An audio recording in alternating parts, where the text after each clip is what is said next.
the latest showbiz news with my friend Josh Rom, but today is World Diabetes Day, and I've mentioned it many times before in broadcast that I've lived with type 1 diabetes since 2015, and today, the 14th of November, is celebrated around the world as World Diabetes Day.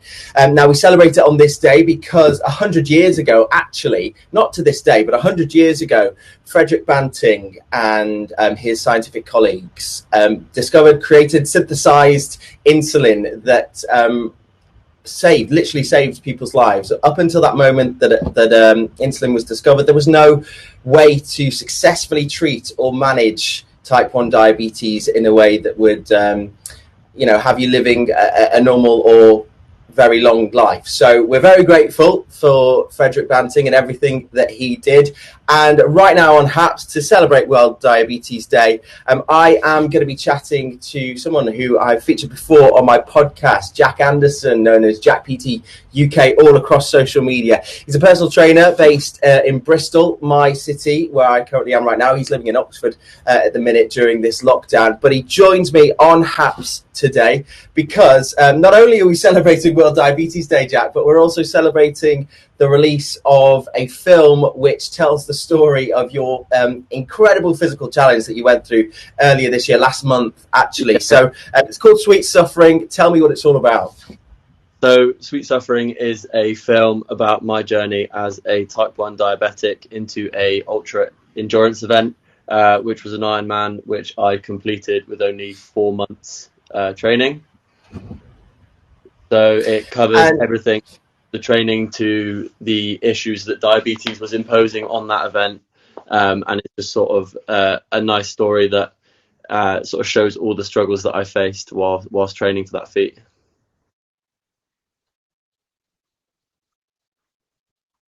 Yeah.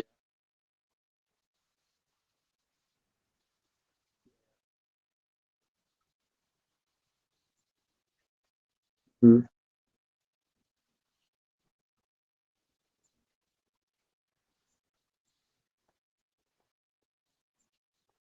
Yeah. So my first few years were really tricky. I think, when you're a teenager, you don't like rules, you don't like being told what to do, you don't really want to be different, you don't really want to stand out from sort of the norm of society. So I really struggled for the first couple of years in terms of sort of coming to terms with my condition, realizing how it made me different and the impacts that would have on my day-to-day life. So for the first couple of years, I actually didn't inject any like insulin for my meals because I was just sort of like completely frightened of it. So then actually in turn made myself a little bit ill, which is obviously ridiculous. And it's just because there wasn't maybe enough information out there of like why it would have been a good idea for me to have been injecting with my meals, why actually eating carbs was a very good idea, and not just avoiding that altogether was a good idea, which is what I thought at the time. So yeah, it's been like a very long 5 years, I'd say, like in terms of like everything I've learned, but definitely my mindset has changed over the last like year or so, really, of how I actually manage and sort of coexist with my diabetes.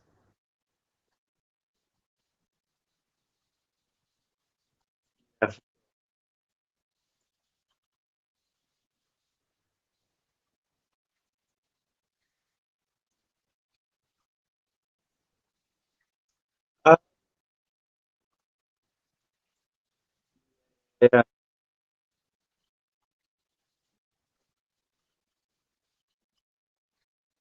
yeah, absolutely. So when I was first diagnosed, I was just started going to the gym, and that for me was my fitness journey just sort of starting. And sort of as I was just starting this journey, I was then sort of immediately faced with diabetes, which at the time I saw as like a big sort of barrier that was going to limit me and what I was going to be able to go on and achieve. And I think for the most part of the 5 years that I've been type 1 diabetic, I had always, it was sort of always in the background that it was it was an excuse that I could call on if I needed to sort of get out of something, which I think diabetics will agree that they can use, that you can use your diabetes to get out of quite a lot of stuff. Um, so for me, I was sort of debating about raising some money for Diabetes UK, as it's a condition that obviously is horrible for those who are affected by it.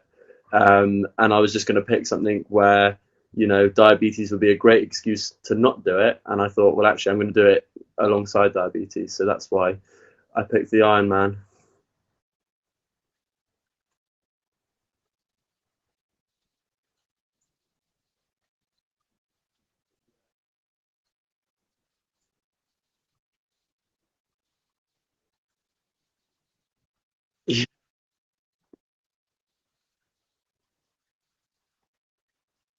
Yeah,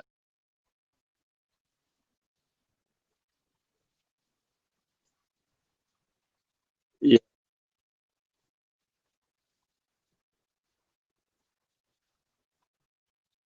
yeah. So so I mean, the biggest challenge that I faced when training for the Ironman was regulating my blood sugar levels. So obviously, whereas someone who's normally training for an Ironman or any ultra endurance event, so for a little bit of back context for people who wouldn't know what an Ironman is. So it's a triathlon, which is a 2.4 mile swim, 112-mile bike, and a marathon run, so 26.2 miles. And that's like a lot of fitness to do in one day. So for someone who doesn't have diabetes, their blood sugar levels will stay sort of like flatlined, and they will eat, let's say, averagely 60 to 90 grams of carbs every hour, so that they have enough energy to be able to essentially keep moving for that long period of time. Now, the issue that a diabetic faces is that your blood sugar levels aren't just flatlined, they sort of fluctuate up and down. You know, hypos can be caused by a bad night's sleep, a change in the weather, temperature, anything like that. So there was a lot of factors that weren't sort of on in my favor, if you like. So for me, it was like, right, this is what I'm going to do, and then it was just how do I do it. So for me, it was a lot of trial and error, a lot of what stuff works, what stuff doesn't work. Yeah, there were hypos along the way. Yeah, there were hypers along the way. And then it was just sort of really trying to nail down a strategy that was actually going to see me through the day. Was it perfect? No. Did it work? Yeah. Um, you know, I definitely changed a lot of things, but for the most part, it was like, right, let's just figure out how many grams of carbs my body is using every hour. Then let's think about how many grams of carbs is going to be too many grams of carbs. And essentially, the issue with going hyper, uh, going into a sort of a state of being hypoglycemic when you're exercising is that it can cause like muscle cramps and muscle spasms, which obviously, if you're trying to exercise for a very long period of time, that's not what you want. Um, so again, it was just sort of like pinpoint, as you would treat a hyper, you pick with the foods that you like and you eat those. So for me, it was an awful lot of French fancies.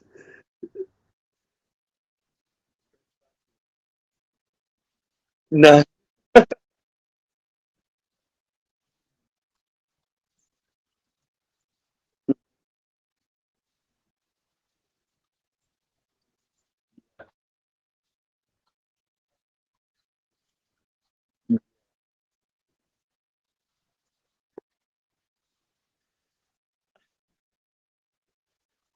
Um, so, I mean, the reason why I picked the triathlon was because I actually was really sort of enticed by the idea of learning a new skill. So, at the start of lockdown, I went to that exact same marine lake and tried to swim, and I got about 20 meters out, and I was like, okay, I actually cannot swim at all.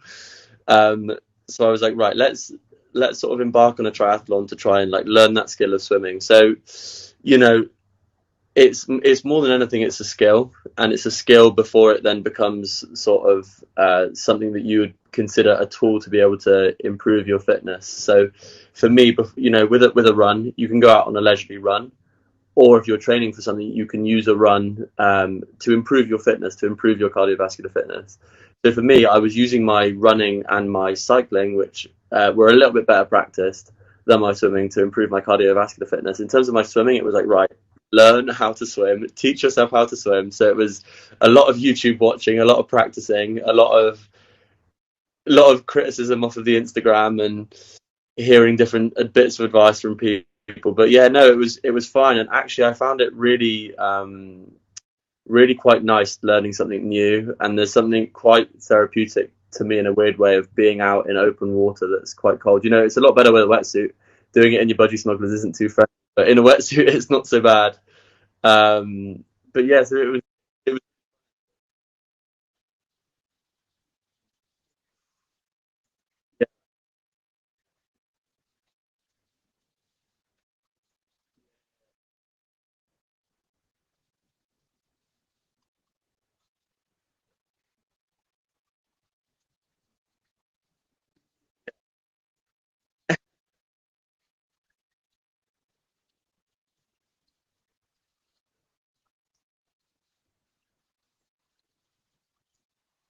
Yeah.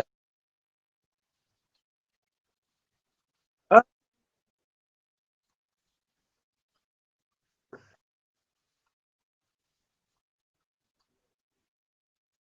it's, Clevedon is an incredible place. You know, I was there at I've actually got quite a funny story. I was there at 5 o'clock one morning filming for the documentary, trying to get some nice footage one morning, and I was sat at the end just getting my wetsuit on, and we saw, me and my friend who went, we saw this old man running in little like tighty whitey shorts, and we were like, and it was like 5 in the morning. We were just like, what is this old man possibly doing running around Cleveland Marine Lake in his tighty whities? And then we spoke to someone down at the other end, and it turns out this guy goes down there and swims in his tighty whities every single day at like 4 or 5 o'clock in the morning, and then Wow. runs. And I'm like, that is incredible, but you would only find that at Clevedon Marina. It's supposed to be really good for longevity, isn't it? It's supposed to be Yeah, one of the things that will keep you going for years and yeah, years and years. So, if I want a long life, I'm gonna have to get over my fear of cold water soon. But I've been what's it called when you hang water skiing? I've been water skiing in the sea at Western, but I mean that was when it was really really warm. So Clevedon Marine Lake is still. It's still a bit out of reach for me. I should say, people watching along, hello, welcome. You're watching on whatever social media platform you are watching me on, and indeed the HAPS app too.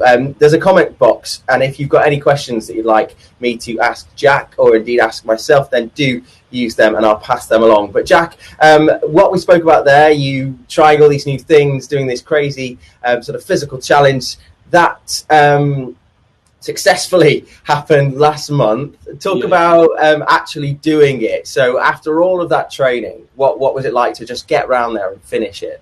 So on the day, I had sort of like a really frantic mindset. You know, it's when you're doing an Ironman, you know it's not going to be a short day. You know it's going to be you know it's going to be a long day.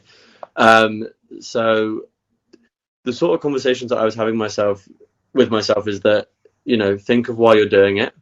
Think about the amount of people that suffer with the condition every day, and think about the amount of people with the condition that will hear about your story, and it's just going to give them that push. So, you know, I had a lot of motivation, an awful lot of motivation to do what I did, and that's just sort of what was in my brain all day. You know, sort of talking to myself a lot about writing my own script. This is something that is going to be remembered sort of forever, um, and just sort of, I mean, you learn a lot about yourself when you're doing an Ironman. You go to some pretty dark places of your imagination that you probably couldn't get there without doing it.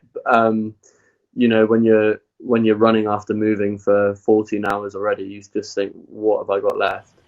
Um, so yeah, it was, my mindset was like, although I was very motivated and determined, I was also sort of very like on edge and quite anxious all day. So I don't think I was very nice to be around, but I was just in that sort of like tunnel vision, white line fever, just get to the end.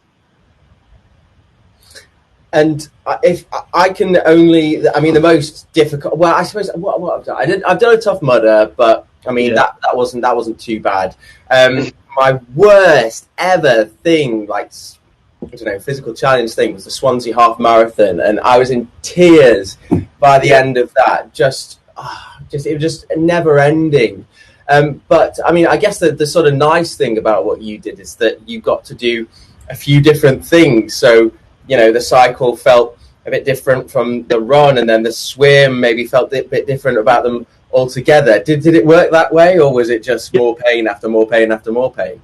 What really did appeal to me about the triathlon was that, you know, there was probably a perfect amount of each discipline that I actually enjoyed, and I knew that there was going to be points in each of them, you know, where once you've been on a bike, we're like, if you're going to go on a bike ride for 8 hours, you're probably not going to enjoy all of it. When you're running a marathon, you're probably not going to enjoy all of it. But you know, that change in modality is actually really nice. So when you're sort of like, you're coming to your last bit of your swim, you think, yeah, it's probably about time that I stop swimming, because this is getting quite hard now. Um, yeah, I mean, it is nice that there's a break.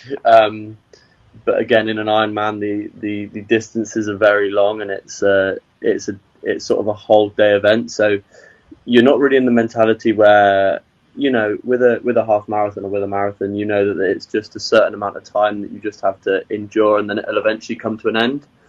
With an Ironman, you're not really ever sure if it's going to end because it feels never ending when you're doing it. Um, and there was something that was actually it's really common that actually happened to me when I was doing the event. So I don't know if you've ever heard of any like ultra endurance athletes sort of like hallucinating or going delusional when they're I've heard a lot of Joe Rogan podcasts with ultra marathon runners, and that does ring a bell. I can't remember exactly, but yeah, that does ring a bell. So that happened to you, did it? yeah. So I was running along the Portway in Bristol. I was like maybe 2.5 hours into my run, and I basically all of a sudden didn't know my name, didn't know where I was going, didn't know what I was doing. Um, and I was in this state of like such extreme exhaustion that I'd convinced myself that when I'd eventually stop, whenever it would be, that I was going to die and that I wasn't going to wake back up. Oh. Um, I mean, in terms of like pushing myself, I don't think I'd have pushed myself to death, but I'd have definitely pushed myself until I like wouldn't have been able to have moved anymore. But it was, that's what I mean in terms of like you learn a lot about yourself is when you sort of feel like it's like a life or death situation to keep moving or not, and you're sort of like that's looking you in the face. It's quite scary almost. But again, that was just like part of the challenges. Yeah, part of the challenge was doing it for diabetes, and actually I was just quite interested if my diabetes would be able to endure an event like that. But also it was very much like a question of my mental toughness, which I definitely proved that on the day, and that was sort of like credit to me not stopping when I thought that and I thought I might not wake back up. But Well, I mean, it does sound like suffering, and that's the title of the film that's coming out next month, all about your all about your suffering, sweet suffering. So it's out on the 1st of December, and I mean that probably is one of the reasons that you didn't stop, because you've got this, you've got more riding on this than just the medal at the end. but I mean, that it's so accountability is an incredible thing. And the reason why I put it on my Instagram that I was going to do it, I've spoken to you about it before. I've spoken to a lot of other people about it before. The reason why I had to make what I was doing such a big thing is because if I was held accountable by 5, 10,000 people, I wouldn't be okay disappointing that amount of people. Whereas if I literally told nobody and I was just like, Jamie, I'm going to go and do an Ironman, you'd be like, okay, Jack. And if I stopped at any point, you would be the only person that I'd be like, well, maybe not even disappointing. You'd just be like, oh, okay. So for me, having those expectations that I set myself meant that it was never going to be a question on the day of stopping. And I sort of told myself on the day, however I get across that finish line, I'm going to get across. Even if I'm rolling across in a wheelchair, I'll be getting across.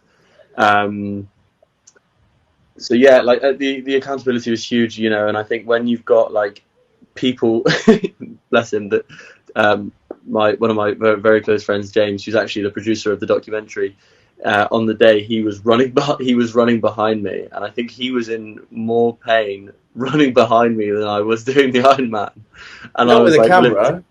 with a camera, yeah, with like a 7 kilo camera, like. Oh no. So I was like, you know what, like.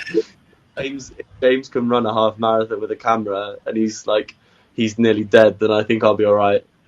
Yeah, well, yeah, absolutely. Well, talking about cameras and your challenge, let's take a look at the trailer. I've got it here. So this is the trailer of Sweet Suffering, which is Jack's Yeah.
fit and healthy, you keep yourself fit and healthy, you do an Ironman challenge. The only reason that you can do that is because someone 100 years ago discovered insulin, and that means that we can, essentially stay alive today. Yeah. Oh, have we lost Jack? Sorry, say that again. Oh no, Jackson. Yeah. So, and that is, it's quite, grounding, isn't it, to sort of think about that. I don't know whether you know the story, but when they finally had insulin that could be used, back in those days, 100 years ago, there were just wards full of children with type 1 diabetes, and all that was happening is they were being made comfortable as they, eventually slowly died with their families around them. So when Frederick Banting had insulin ready, he went into a ward and injected children one by one, and the children that were injected first were sort of coming out of their comas and coming back to life by the time that the last children's on the other side of the ward were getting their injections. So just that magic drug means that we can sort of do what we want to today. I do all the stuff that I do, you do the stuff that you do. So this is why today is so important, really, just to remember that we're only really here because of what Frederick Banting did. And this guy didn't make a lot of money from synthesizing this insulin. He gave away the patent for free because he understood how revolutionary this would be for, not a massive part of the population, but a considerable part of the population. In the UK, there's about 400,000 of people just like me and Jack with type 1 diabetes. Could you imagine, well, obviously you couldn't imagine your life without insulin, but even, the access to healthcare that we have obviously means that our quality of life is just a lot better than we would otherwise be able to expect. I mean, we're so fortunate that there has been such breakthroughs in technology around like diabetes, especially in the type 1 world. There's a lot of stuff. There's a lot of like fancy gear that I don't actually have. I'm sort of quite basic with mine. I stick to my finger pricks and my needle injections. But I realise how fortunate I am that there are pumps there if I want them. There are smart meters there if I want them. There are all of these breakthroughs, and that's what's so incredible about like charities like Diabetes UK, is that they're working so hard on improving the quality of life of those with diabetes. Now, I'm very much on the side that I'm not ever going to let diabetes get in the way of anything I want to do. I'm just going to learn how to, I sort of was saying earlier, to someone that like having diabetes is sort of like looking after a pet. You need to acknowledge that it's something that does require time and attention, something that does need looking after. And if you look after it will look after you. And that was something that I struggled with for the first couple of years, and I think for a lot of people, there's people that are always going to struggle with their diabetes, that are always going to struggle to understand their diabetes and the needs that essentially, well, the needs that their diabetes has that affects their lives. So it's something that, again, that although I'm very fortunate that I don't struggle so much with mine because I'm very active, I'm very in tune with my body, it's also something that I'm very interested in, whereas before it actually wasn't, and that's why I probably did struggle a little bit. But we are just so incredibly lucky that there is so many resources out there for us. Absolutely. And I was speaking to a lady called Jo Fox, who's written a book called Type Awesome, Fighting Highs and Lows, which is out today, World Diabetes Day, www.typeawesome.com/buy the book if you want to get your hands on it. And she was telling me, basically she's wrote this book, and it's just positive stories from people who live with type 1, which you would have actually been a great candidate for. For people to sort of get when they get first diagnosed, to sort of prove that there is life outside of injections and finger prick tests and all that sort of stuff. And she was telling me about one of the charities that the money is going to, and it's I forget the name of it now. I think it's Penzel's Trust, and they basically fund insulin for children in India because they just can't get hold of it. And even today, 100 years later, 100 years after we knew insulin was effective and worked the way it should, there are still people out there, even in America, the USA, still people out there who can't get their insulin that they need. So it's really important to mark today's day. It's really important for Jack to keep doing what he's doing, and showing the world what can happen if this condition is managed correctly and someone has the opportunity to fulfill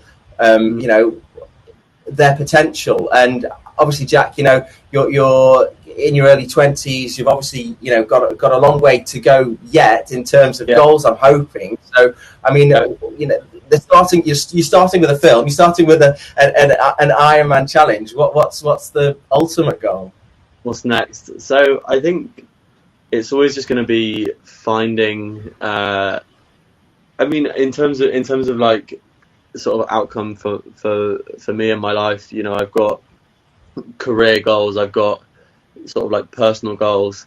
In terms of career goals, it's going to be to open a gym and be able to actually sort of hopefully become a bit of an ambassador for diabetes, and be able to speak with people and inspire people who have like recently been diagnosed, because I remember that when I was 15, it all felt like it was it felt like it was a lot of bad news when I found out that I had diabetes, whereas my opinion on it now is vastly different. That I'm not grateful for it at all, but I'm not so resentful of it as I was at the start.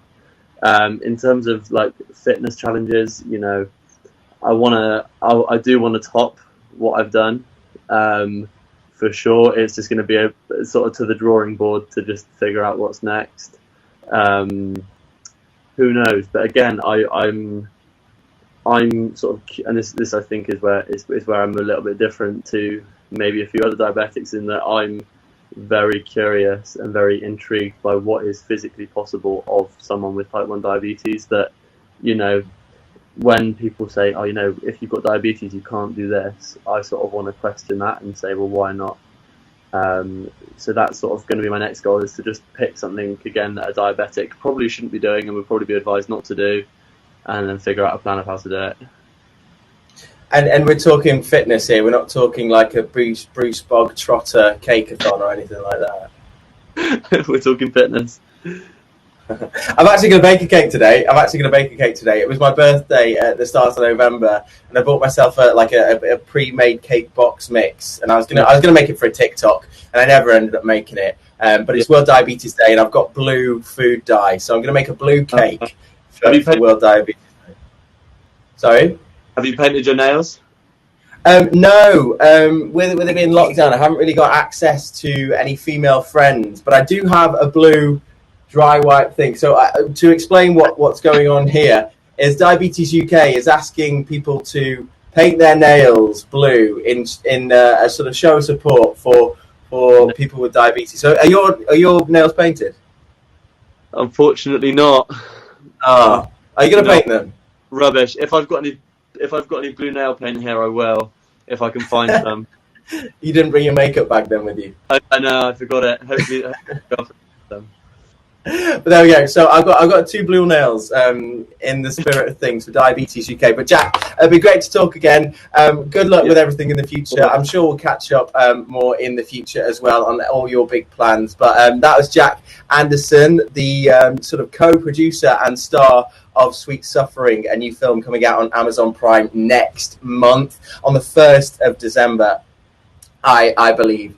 So do look out for that. And if you're looking for some more World Diabetes Day content, then please head on over to my podcast, the All For One podcast. You can find it on my YouTube channel, Jamie Lowe TV, or you can find it wherever you get your podcasts, Apple Podcasts, Spotify, Acast, Pocket Cast, all that sort of stuff, where I have got a conversation with Jo Fox there waiting for you, the author of that book. And she really she actually shocks me, talking about the state of people living with type 1 diabetes, children especially living with type 1 diabetes in India, and what she's doing to help make their lives possible. Thank you to everyone who's tuned in. Haps is telling me over 550 people have been watching this live. Thank you again to Daniel and Lucia who have been tipping in the comments section. All of that money, which I'll be rounding up or doubling or something like that, will be going to JDRF, my sort of the charity that I do a lot of ambassador work for. So thank you everyone for joining me on this live broadcast. You've been watching me on Haps TV, haps.tv, the network of now, a social media platform where you can tell your news from where you are. And it's what I use every week to discuss what's going on in the celeb world and, of course, bring awareness to important messages like the one that we're discussing today on World Diabetes Day. Thanks to Jack for joining me on this chat. Thanks to you at home for watching, and I'll see you next time soon. Jack's still here, by the way, so we'll get Jack back on to say bye. See you later, mate. See you later, guys.